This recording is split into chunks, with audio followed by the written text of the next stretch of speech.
Kiev y Moscú se acusan de crímenes de guerra. Ucrania declara haber encontrado 4 cámaras de tortura en Jersón tras la retirada de las tropas rusas. Y la ONU investiga el presunto asesinato de soldados rusos rendidos por parte del ejército ucraniano. Analizamos en esta edición.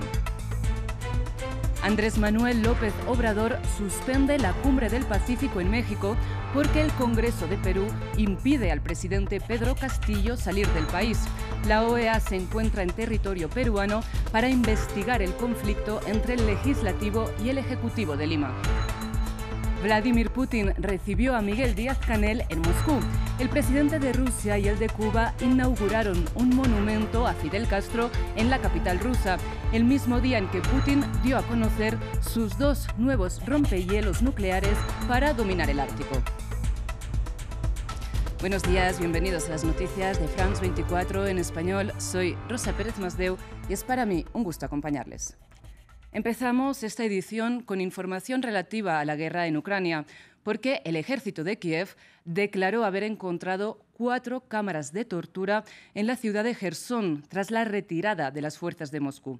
Pero por otro lado, la ONU investiga el asesinato por parte de las fuerzas ucranianas de 10 soldados rusos que se habrían rendido en Lugansk. Las autoridades de Kiev tildan de montaje las imágenes del crimen que, sin embargo, fueron verificadas por el New York Times. Precisamente para ampliar la información sobre estas acusaciones mutuas de crímenes de guerra, nos acompaña Marta Moya en el estudio. Marta, buenos días. ¿Qué detalles da el New York Times de estas acusaciones al ejército ucraniano? Buenos días, Rosa. Pues vamos a comentar un artículo que sacó, una investigación visual, de hecho, que sacó el New York Times el pasado domingo, que titula «Videos sugieren que soldados rusos cautivos fueron asesinados a quemarropa». Estos videos se hicieron virales en las redes sociales durante la última semana y se dan en la aldea de Makivka, en la región de Lugansk, en el Donbass. Recordemos, al este de Ucrania, donde las tropas rusas han intentado forzar toda su ofensiva allí.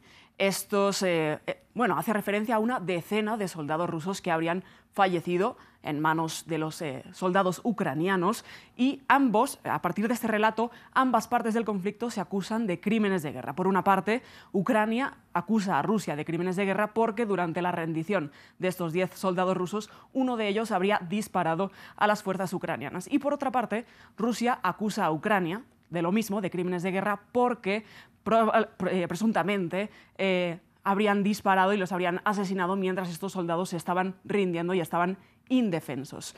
Esto además se ha utilizado como un acto de propaganda a los dos lados. Por una parte, Ucrania acusa a Rusia y elogia a las fuerzas armadas de Ucrania, y por otra parte, Rusia acusa a Ucrania utiliza esta propaganda diciendo que tienen que adelantar y tienen que hacer más fuerte esa ofensiva. Y Marta, y precisamente la ONU también ha entrado a dirimir esta cuestión, ¿no? Y así lo titula El País, que dice: crece la presión sobre Ucrania porque la ONU pide que Kiev también investigue estas acusaciones. Sí, Rosa, y además este artículo del País se divide en 2 partes, ¿no? Por una parte, como decías, ¿no?, crece la presión sobre Ucrania para esclarecer todo este hecho, y por otra parte dice que además Rusia sigue liderando esta vulneración de derechos humanos, que solo en la región de Jersón, donde las tropas rusas se retiraron hace unas semanas, se habrían cometido hasta 500 vulneraciones de derechos humanos. La última, esta que dábamos a conocer hace escasos minutos, ¿no?, que se habrían detectado 4 cámaras de tortura en la provincia de Jersón, donde las tropas rusas habrían torturado a militares y a civiles ucranianos. Además, este artículo del País dice que la ONU va a investigar este asunto y Ucrania acusa de montaje a Rusia porque dice que los soldados rusos no se han rendido de facto, sino que era todo una apariencia. Y Marta, para terminar con este repaso de la prensa sobre estas investigaciones respecto a potenciales crímenes de guerra en Ucrania, queremos cerrar con una investigación de The Guardian que habla del hallazgo de cuerpos de soldados rusos quemados en Jersón. Sí, y esto también es una exclusiva del británico The Guardian, que titula «Rusos acusados de quemar cadáveres en un vertedero en Jersón». Esto se da a las afueras de la ciudad de Jersón, donde se hallaron banderas, uniformes y cascos de soldados rusos en una zona que se convirtió casi en un lugar prohibido durante la ocupación de las fuerzas rusas en esta ciudad. Los residentes contaron al periódico que allí los rusos arrojaban cadáveres de hermanos caídos y luego los incineraban. Estas informaciones no se han podido verificar de manera independiente, pero los propios periodistas de The Guardian, que acudieron al lugar 5 días después de la retirada de las tropas rusas, han podido confirmar con residentes y trabajadores de este vertedero.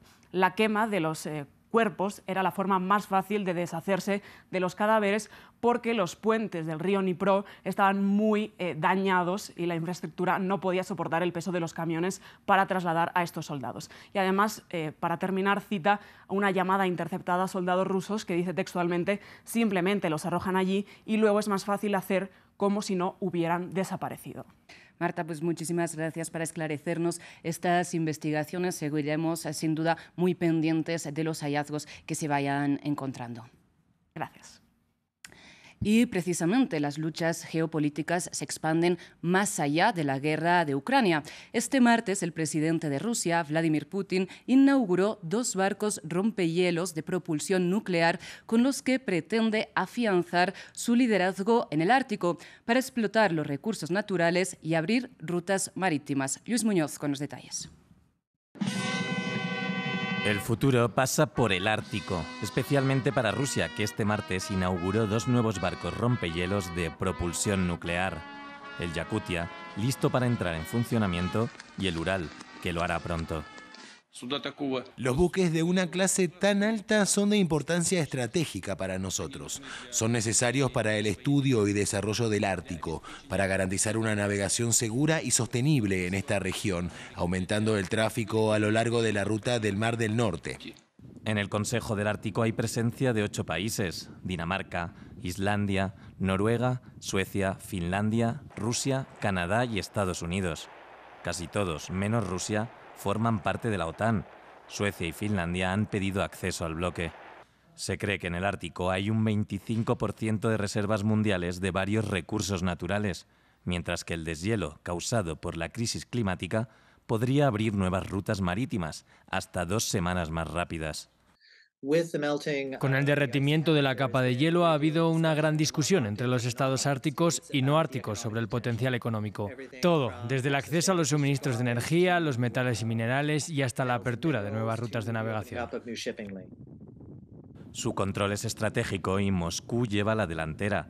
Los analistas creen que Occidente necesita 10 años para ponerse al día con el ejército ruso en la región. Rusia cuenta con infraestructura portuaria, desarrollo tecnológico y extensión geográfica, por lo que trata de imponer sus propias reglas en la zona. Desde antes de 2014 queríamos más actividad aliada en el norte. Queríamos que la OTAN vigilara también en el norte, tener una vista de 360 grados desde el Ártico, que la OTAN incluyera el Ártico. Desde 2005 Rusia ha reabierto decenas de bases militares de la era soviética en el Ártico, donde tiene soberanía en más de 24.000 kilómetros de costa. Y el presidente Vladimir Putin recibió en Moscú a su homólogo cubano Miguel Díaz-Canel, quien lleva a cabo una gira internacional que empezó en Argelia y lo llevará también a Turquía y a China. Entre otras cuestiones, el gobierno de La Habana expresó su intención de importar hidrocarburos desde Rusia. Ambos mandatarios inauguraron en la capital rusa un monumento en honor a Fidel Castro, a quien Putin reconoció haber establecido una amistad histórica con la Unión Soviética. Además, Putin aseguró que el Kremlin defiende la soberanía de Cuba y denuncia el embargo de Estados Unidos sobre la isla. Cuba condena enérgicamente las sanciones que hoy se imponen de manera unilateral e injusta a la Federación de Rusia. Las causas del conflicto actual en esta zona hay que buscarlas en la política agresiva de Estados Unidos y en la expansión de la OTAN hacia las fronteras de Rusia, lo que Cuba ha denunciado de manera sistemática en foros internacionales. Cuba, como ha expresado en muchas oportunidades, se pronuncia por una solución negociada al actual conflicto. Y en Irán, la central nuclear de Fordow está enriqueciendo uranio al 60%, 16 veces más que el umbral de 3,67 permitido en el acuerdo nuclear de 2015, del que Washington se retiró en 2018. A la OIEA le preocupa que Teherán esté cada vez más cerca de crear una bomba nuclear. Lejos de un consenso entre Teherán y Occidente, la escalada nuclear sigue en Irán. Ahora hay una nueva central que enriquecerá uranio al 60%, la de Fordow, en las afueras de Teherán. Como respuesta a la resolución de la Junta de Gobernadores, la Organización de la Energía Atómica de Irán ha incrementado el uranio al 60% en la central nuclear de Fordow. Y es que la ya tensa relación entre Irán y el OIEA se ha complicado después de que el organismo decidiera respaldar una resolución propuesta por Estados Unidos, Francia, Reino Unido y Alemania, en la que se exige facilitar explicaciones técnicas creíbles después de descubrir restos de uranio en 3 ubicaciones no declaradas. Acusaciones que Teherán ha rechazado y ha tachado de antiiraníes y políticamente motivadas. Como Irán ha señalado en repetidas ocasiones, la razón por la que las negociaciones no han llegado a su fin y las partes implicadas no pueden reanudar el acuerdo nuclear es, obviamente, porque Estados Unidos carece de voluntad política. Irán dispone de una reserva de en torno a 3.673 kilogramos de uranio, enriquecido en diferentes purezas, del 2%, 5%, 20% y 60%, frente al máximo de 300 kilogramos y una pureza máxima de 3,67% permitida bajo el acuerdo nuclear de 2015, que Estados Unidos abandonó unilateralmente bajo la administración de Donald Trump en 2018 y que Irán dejó de cumplir progresivamente. El OIEA asegura que Irán está solo a un pequeño paso técnico para enriquecer uranio al 90%, umbral necesario para fabricar un arma nuclear. Además, Irán ya ha asegurado que no piensa volver a las negociaciones para revivir el acuerdo nuclear si Occidente no retira las acusaciones en su contra. El gobierno de ultraderecha de Italia presentó los presupuestos para 2023, un plan económico que se espera que sea aprobado por el Congreso, dado que la coalición liderada por Giorgia Meloni cuenta con mayoría en el legislativo. Nuestra corresponsal en Roma, Natalia Mendoza, con los detalles. 35.000 millones de euros. Este es el gasto total del presupuesto para el año 2023 presentado este martes por el gobierno italiano.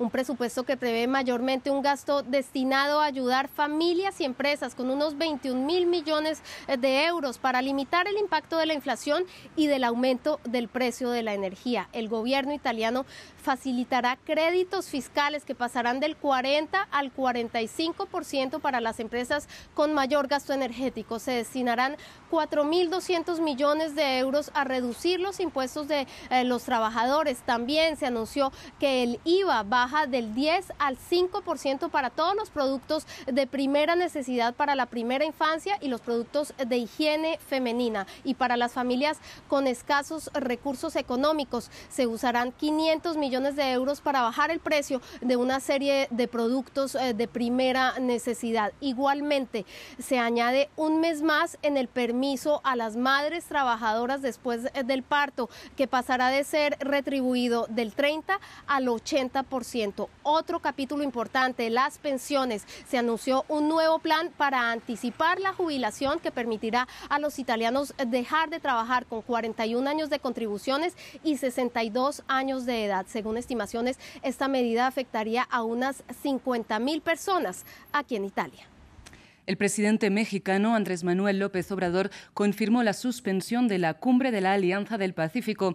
La razón es que el Congreso de Perú impide el viaje a México del presidente Pedro Castillo. De hecho, se contempla la posibilidad de trasladar el encuentro a territorio peruano, iniciativa a la que el presidente peruano dio su respaldo. Y precisamente a petición de Castillo, la OEA está en el país para investigar la crisis entre el poder ejecutivo y legislativo.